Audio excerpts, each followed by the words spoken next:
হ্যাঁ, আমাদের নবী সাল্লাল্লাহু আলাইহি সাল্লাম শুধু নবী ছিলেন না, রাসূলই ছিলেন না, তিনি ছিলেন একজন আদর্শবান নেতা।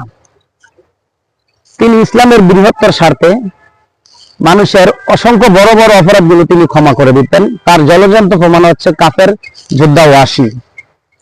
কাফের নেত্রী হিন্দারির হুকুমে, হিন্দারির নির্দেশে রাসূলুল্লাহ সাল্লাল্লাহু আলাইহি ওয়াসাল্লামের আপন চাচা, প্রিয় চাচা হামজা রাদিয়াল্লাহু তাআলা আনহুকে বল্লম নিক্ষেপ করে তিনি হত্যা করেন এবং তার ভিতর থেকে কলিজা গুলো টেনে হিসড়ে বের করে হিন্দারি চিবে চিবে খেয়েছে এবং একথা বলেছে যে, হে আব্দুল্লাহর বেটা মুহাম্মদ, আজ আমি প্রতিশোধ দিলাম, তোর চাচা আমার বাবাকে হত্যা করেছিল। তো রাসূলুল্লাহ সাল্লাল্লাহু আলাইহি ওয়াসাল্লাম তাদেরকে ক্ষমা করে দিয়েছেন। তারা যখন পরবর্তীতে ঈমান আনে, রাসূলুল্লাহ সাল্লাল্লাহু আলাইহি ওয়াসাল্লাম তাদেরকে ক্ষমা করে দিয়েছিলেন।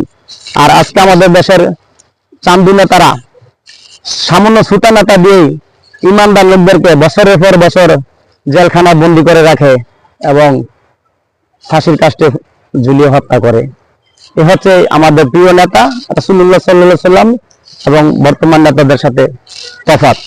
ভালো থাকবেন সবাই। ভালো লাগলে ভিডিওটি শেয়ার করে দিবেন, অবশ্যই সওয়াব হবে।